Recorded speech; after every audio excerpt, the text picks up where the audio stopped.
পৃথিবীর বুকে সবচেয়ে বড় চক্রান্ত হয়েছিল মুসলমানদের দিল থেকে নবীর মোহাব্বতকে দূরীভূত করার জন্য। সেই সালটা ছিল প্রায় 1857 পরে। এই 1857 পরে সবাই চেয়েছিল যে নবীর ইশক মোহাব্বত মুসলমানদের দিল থেকে বেরিয়ে যাক। তখন তারা করলো কি জানেন? বলে আমাদের মতো কিছু মৌলানাকে ডাকলো। ডাকার পরে বললো যে তোমরা নবীকে মুখতারে কুল কেন বলো? নবী গায়েব জানে এটা কেন বলো? নবী হাজির নাজির হতে পারে এটা কেন বলো? নবী সব কিছু করতে পারে এটা কেন বলো? নবী জান্নাত দিতে পারে এটা কেন বলো? বরং বলো আল্লাহ মুখতারে কুল, বলো আল্লাহ গায়েব জানে, বলো আল্লাহ সব জায়গাতে হাজির, বলো আল্লাহ সব কিছু করতে পারে, এটা আল্লাহর ব্যাপারে বলো, কিন্তু তোমরা নবীর ব্যাপারে কেন বলো?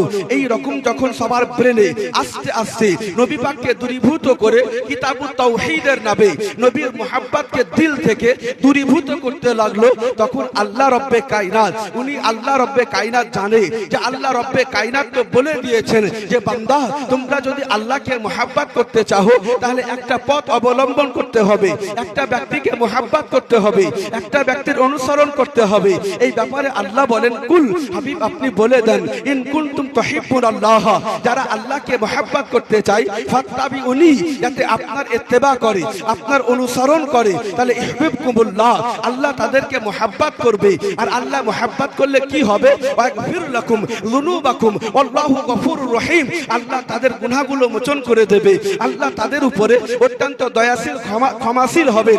এখান থেকে কি বোঝা গেল? যে নবী পাককে মুহাব্বত করবে, যে নবী পাককে অনুসরণ করবে, তারা আল্লাহকে পেয়ে যাবে, তারা আল্লাহর মুহাব্বত পেয়ে যাবে, তারা আল্লাহর ভালোবাসা পেয়ে যাবে। তখন দুনিয়া দেখলো এদের দিল থেকে নবী পাককে দূর করতে হবে, এদের দিল থেকে নবী পাককে সরাতে হবে। কারণ আল্লাহকে পাওয়ার একটি রাস্তা, যেটা হচ্ছে নবী মুস্তাফা।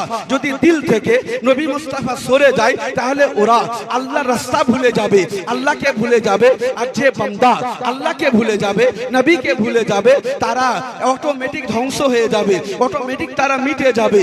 এই ভেবে তারা নবীর ইশক মুহাব্বতকে দূরীভূত করার চেষ্টা করেছিল।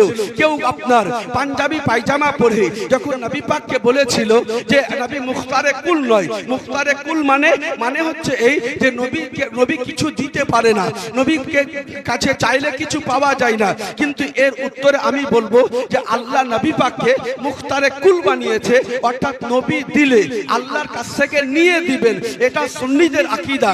অতএব নবী দিতে পারেন তবে আল্লাহর কাছ থেকে নিয়ে দিবেন, এটা সুন্নিদের আকীদা। যখন এটাকে ভুল বুঝানোর চেষ্টা করছিল তখন আল্লাহু আকবার, আল্লাহ